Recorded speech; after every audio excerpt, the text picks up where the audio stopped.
Assalamualaikum warahmatullahi wabarakatuh. Di pertemuan ke-7 kita akan membahas lanjutan mengenai mixed method.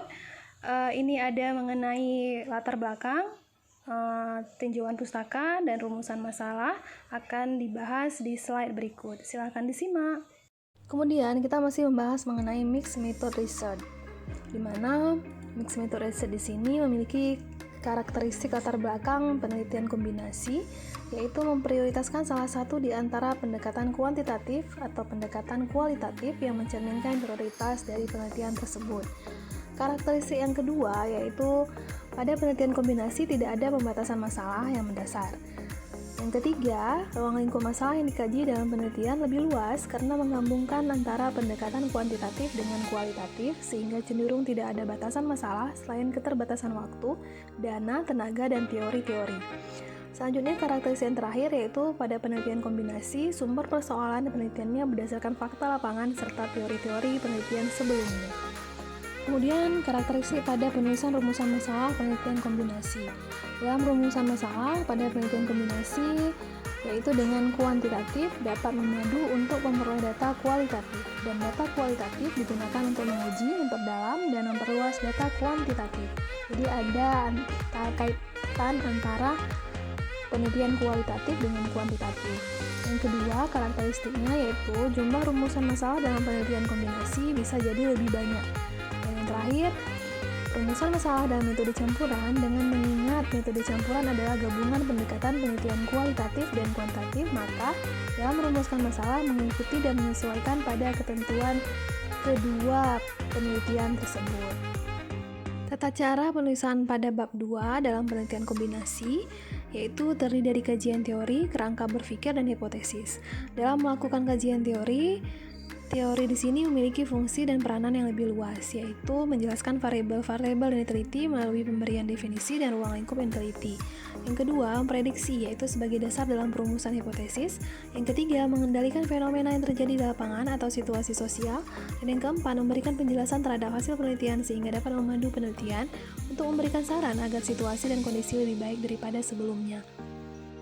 Jumlah teori pada bab 2 pada penelitian kombinasi ini digunakan tergantung pada jumlah variabel yang diteliti.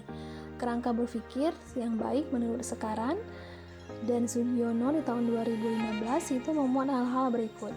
Yang pertama, variabel yang akan diteliti harus dijelaskan.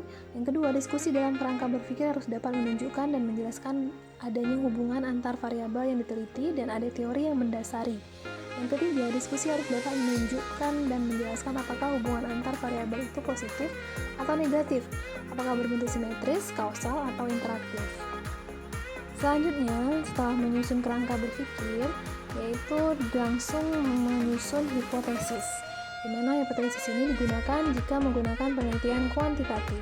Hipotesis yang dikemukakan dapat berbentuk hipotesis deskriptif, komparatif, dan asosiatif. Kemudian kita akan bahas mengenai metodologi penelitian pada kombinasi. Yang pertama yaitu bagaimana menarik sampel. Menurut Teddy dan Yu di tahun 2007 telah mengembangkan teori tipologi 5 sampling metode campuran, yaitu yang pertama strategi dasar, di mana teknik sampling kualitatif dan kuantitatif dikombinasikan. Yang kedua, sampling konkuren, yaitu teknik sampling kualitatif dan teknik sampling kuantitatif dikombinasikan menjadi prosedur-prosedur sampling yang independen atau diterapkan secara bersamaan seperti pada instrumen survei dengan respon tertutup maupun respon terbuka. Yang keempat, teknik sampling dengan multi-level, yaitu suatu sampling yang diterapkan pada 2 atau lebih unit analisis. Yang kelima, sampling yang menerapkan bentuk kombinasi berdasarkan pada jenis metode campuran.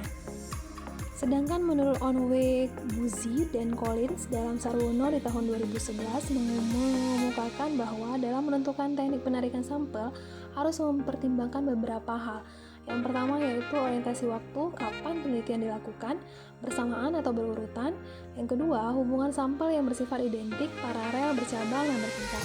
Setelah 2 pertimbangan ini ditentukan, kemudian teknik penarikan sampel dapat ditentukan, yaitu dengan menentukan desain dan ukuran sampel yang sesuai dengan hubungan sampel yang ditentukan, yang didasarkan pada pertimbangan dan teknik penarikan sampel tersebut.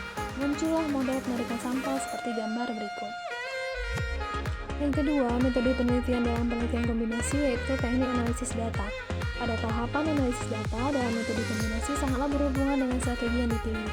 Jika analisis data dapat dilakukan berdasarkan pada pendekatan kualitatif, yaitu dengan deskripsi dan analisis teks atau gambaran secara tematik, sedangkan pada kuantitatif itu menganalisis dengan angka-angka secara deskriptif dan referensial, atau antara dua pendekatan ini. Menurut Creswell, di tahun 2012 ada beberapa analisis data pada mixed method. Yang pertama yaitu transformasi data, di mana dalam strategi kongruen, peneliti bisa saja menghitung data kuantitatif atau sebaliknya, peneliti juga dapat mengklasifikasi data kuantitatif. Yang kedua, dalam teknik analisis data yaitu mengeksplorasi outlier, di mana dalam strategi sekuensial, analisis data kuantitatif pada tahap pertama dapat menghasilkan kasus-kasus ekstrim dan outlier. Setelah analisis, peneliti dapat menindaklanjuti dengan wawancara kualitatif tentang kasus-kasus outlier tersebut untuk memperoleh pengetahuan tentang mengapa kasus ini berbeda atau menyimpang dari sampel kuantitatif. Yang ketiga yaitu membuat instrumen. Dengan menerapkan salah satu strategi sekuensial sebelumnya, kumpulkan tema-tema atau statement tertentu dari partisipan pada tahap pertama.